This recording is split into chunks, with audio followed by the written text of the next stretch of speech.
It is a privilege to have Mr. Hill return to Prairie and join us today. So please help me warmly welcome Mr. Roger Hill.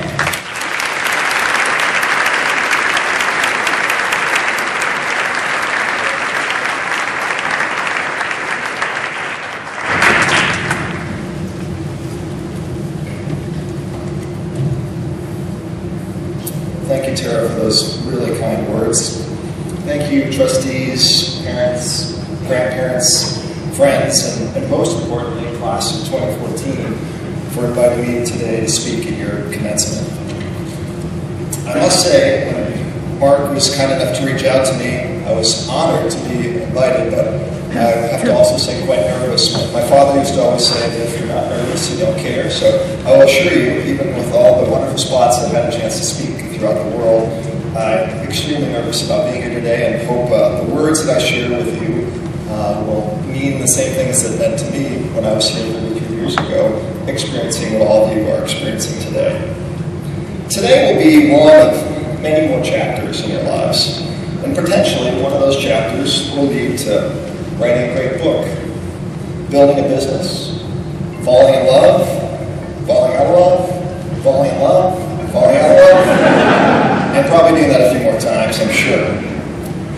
Today will be an important day, but just one of many more important days. But I will say that if I shut my eyes and I thought vividly about my experience 33 years ago, I could share with you many moments from this day and the experiences you had this weekend. I was so fortunate to experience this wonderful school, and I hope that you all will feel the same way. And I guarantee you, if one of you are invited to be back here 33 years from now, some of the experiences that you've had over these last 2 days, you will remember as vividly as I remember my graduation.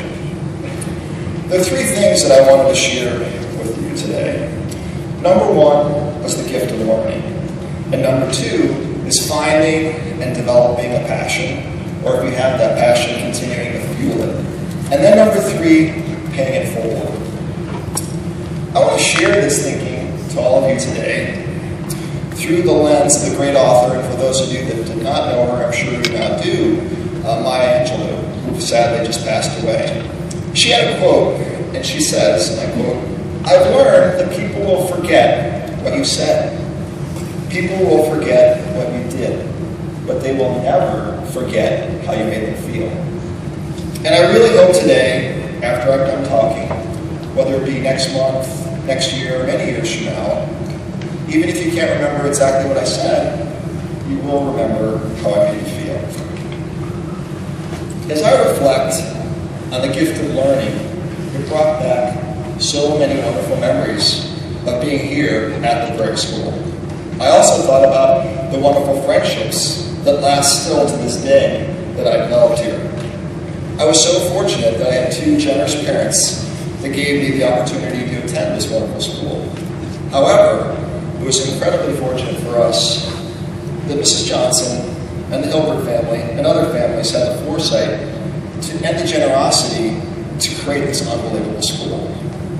I would like to ask all of us to give Mrs. Johnson the tribute that she deserves, whose her leadership has continued to make this institution so wonderful, and her husband would be so proud of what she's done, and I'm so honored that I had the opportunity to know Sam well, so I'd like to ask all of us to give Mrs. J a great round of applause.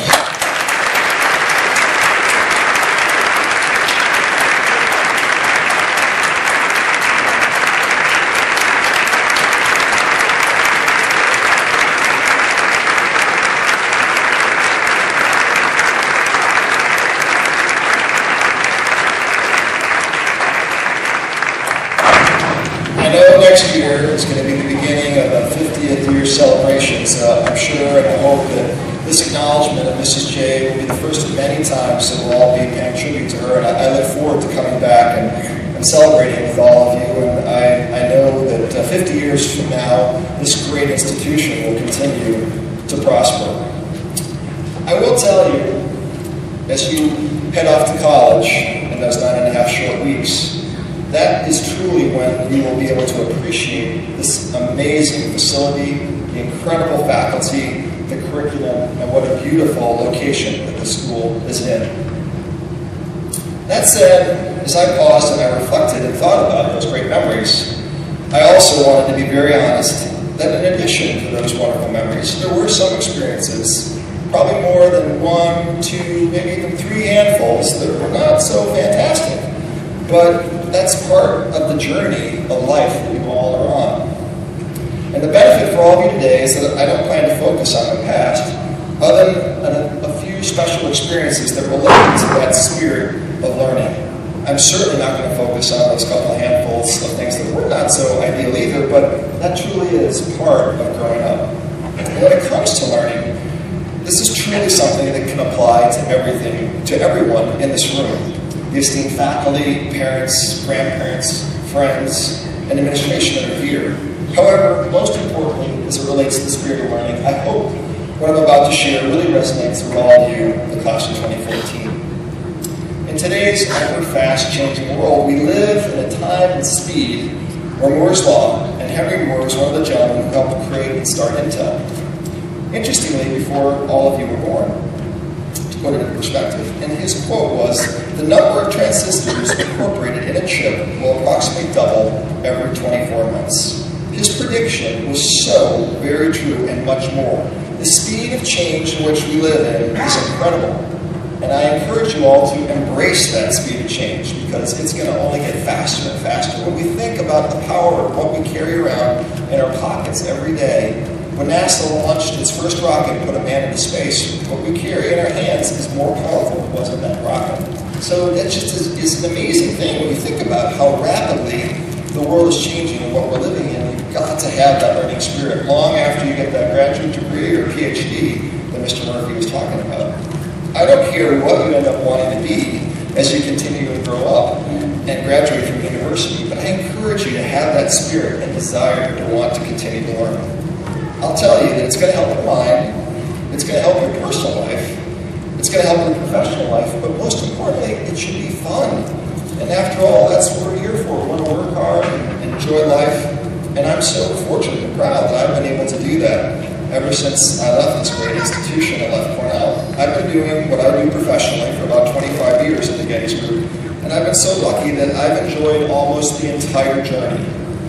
We continue to reinvent ourselves as we are, in a very positive way, extremely disruptive in the marketplace. We always try to innovate, and it's because we challenge ourselves every day to continue to learn. And quite honestly, as a hiring tip, we only hire people that have that spirit that want to continue to learn and push us to better ourselves. We help clients that we serve exactly in that same way, with that spirit of wanting to develop and create things that are going to be very special in the marketplace. And our motto is to only do great work. However, I'm sure there's some people in this room, maybe even members of the graduating class, but I think highly unlikely, that may not have that true learning spirit. Regrettably, maybe don't have a spirit of wanting to continue to learn or continue to better themselves. But as my dear father used to say, you need to think about learning every day because it will have such an impact on how you live tomorrow. It's never too late, and I mean never too late, to say, you know, I'm going to take that time to download that audiobook, or I'm going to take that time to read that book, or get that podcast, or there's that particular thing that I've always been wanting to learn how to do, sail, fly. Take that time. I'm going to take that time and continue to better myself. I cannot encourage you all enough. If you have a learning spirit, just stoke it and keep it alive, because it's a ton of fun, and it is very rewarding. And as we learn, we all make mistakes. From making those mistakes, whatever they may be, personal as it relates to love, or work as it relates to trying a new approach to solve a problem, or create a product or a new app, or develop something that relates to starting a new business. It's all okay to make mistakes, because by making mistakes or rapidly prototyping, we learn. I say as a leader in our organization, you can make a mistake once. You can even make that same mistake a second time. However, if you make that mistake a third time, well then, Houston, we have a real problem. And fortunately, that doesn't happen too often, but encouraging people to learn and use that learning spirit to innovate and try new things is what's helped us really become successful in our business. I try very hard as a parent, and I'm I'm quite proud today. My son, Getty Hill, and Madeline Hill are here today. My wife would have loved to have been here, but unfortunately she can't. To instill that spirit of learning into both of them in the same way that we do throughout our organization. And I can truly thank, first and foremost, my wonderful mom and dad for instilling that spirit and curiosity. But that's also one of the great gifts that the Prairie School gave to me. And I started here as a wee walk as well, and was here my entire junior kindergarten year through senior year. I mentioned that I'm not going to tell you a lot of stories about my time here, but I will tell you when I was here, the school obviously was passionate about making sure that we were prepared for our next chapter in our lives, as I'm sure you all are today. And that next chapter meant for my class at 81 that we all continue on to college and university, as I see you all intend to do as well. I really began to understand that importance of learning from here, and I understood part of learning sometimes could be painful. I began to understand that if I worked extremely hard on something, extremely hard, sometimes I still did not perform the way that I would have liked. However, that helped me to discover that I needed to understand the gift of really focusing on and enjoying and working on hard on things that I could do well. We all must play to our strengths, and I encourage you as a graduating class to find that and play to your strength as you move throughout life. And this is where I want to make a brief transition from talking about a learning spirit to that passion that I was speaking about before. This leads me to that next point, that's finding that personal passion and focusing on building on that passion. If you haven't found that passion, it's okay, but at least apply passion to what you choose to do every day until you find that passion.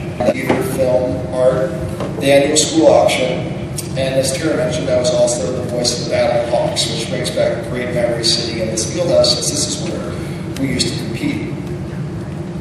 Steve Jobs said that it's impossible to connect the dots looking forward, but it was very, very clear looking backwards. Again, I cannot connect the dots looking forward, but you can connect them looking backwards. So you have to trust those dots will somehow connect in the future. You have to trust in something, your gut, destiny, life, karma, whatever, because believing that those dots will connect down the road will give you the confidence to follow your heart, even when it leads you off a well-worn path. And that time will make a difference, end quote. In my case, those tiny dots and big dots started being applied here at the Prairie School. However, I keep applying those dots every day. I learned academically that I was more successful when I worked as part of a team. I learned about the importance of planning ahead and manage through challenges or opportunities as it related to preparing for tests or group projects. And I was fortunate enough to discover my personal passion and curiosity for the hospitality industry and entrepreneurship while attending Prairie. I learned here while volunteering at the annual school auction, starting in the 5th grade, all the way through my senior year, that I really enjoyed working in a service capacity with other people. And there were countless adults that took the time and interest to help cultivate that in me. Too many names to mention, but those of you that know what you did for me, I certainly appreciate and have certainly let them know years later. In addition, I started what Tara mentioned, a lawn-care and snow removal business while attending Prairie in the 9th grade. The school gave me the latitude, along with one of my good friends still to this day, Stuart Simonson, who I started the business with, to run that business. This meant being late for school occasionally, as we'd have to get up at 4 in the morning to shovel sidewalks or plow parking lots for businesses, or shovel driveways, or pull the occasional person out of a ditch that slid off the road on their way to work.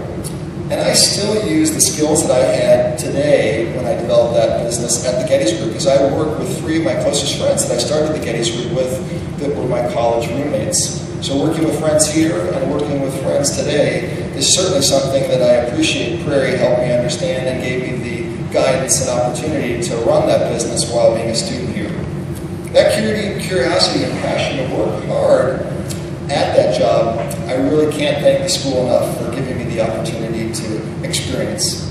And be assured, the challenges that I faced here 33 years ago as a student and disappointment about not doing as well on a grade or us losing on the basketball court, there's no difference from that today than when we miss out on a great assignment that we really wanted to get, or a project that we could have executed to an A+ level that we only executed to an A- level. So the experiences that you've gotten while you're attending Prairie are going to apply to you for the rest of your life.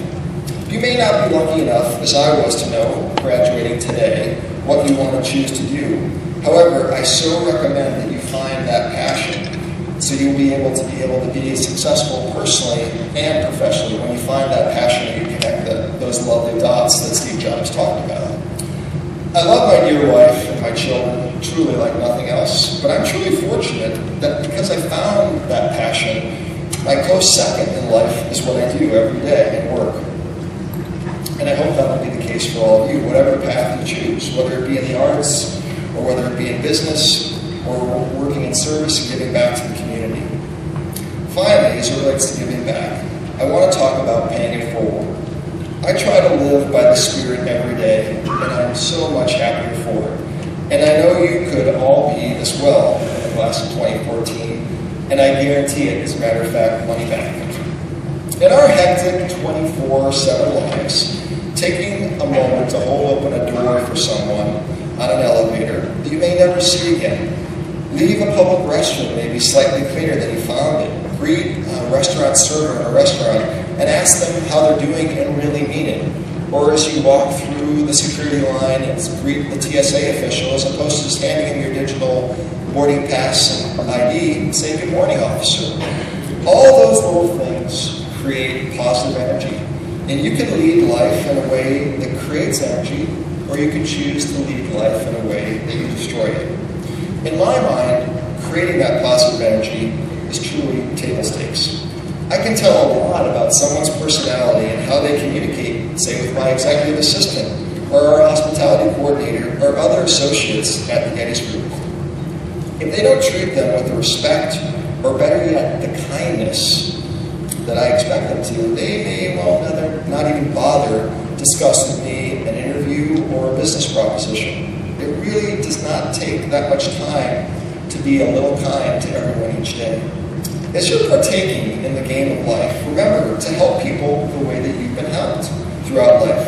And if you have not been treated that way consistently, I'm sorry, but don't hold that against the rest of us. You can start to instigate change today. Break that cycle by starting to pay it forward. When a senior next year reaches out to one of you that may have not been a close friend but wants some advice on an application, answer that email or return that call. Or when someone reaches out to you and asks you to write a letter of recommendation, as I'm sure people in this room did for you, but they would ask you now 20 years later, do it as thoughtfully and care as much as they did for all of you.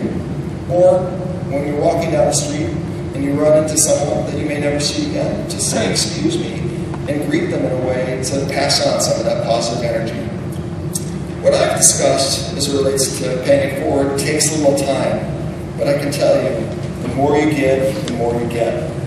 You don't need to lead life in a way that you must win and everyone else must lose to be successful.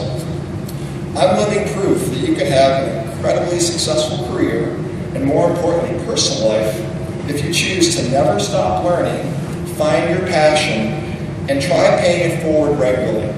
If you choose that path on your journey of life, you can be very successful, and I mean very successful. I thank you again for this opportunity today, and I wish you all great health, happiness, and God bless.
influence our learning community, we assure students and those who serve them of their inestimable human worth. Now, as fourth headmaster of the Prairie School, it is my sincere joy to conclude both this 44th commencement and my formal duties as headmaster, and especially to welcome Dr. Matt Kaufman to his position. To Jean, to my board colleagues, to his wonderful faculty, to my administrative partners, and to all Prairie School sons and daughters and their families. Fair winds, full sails, Godspeed, and good luck.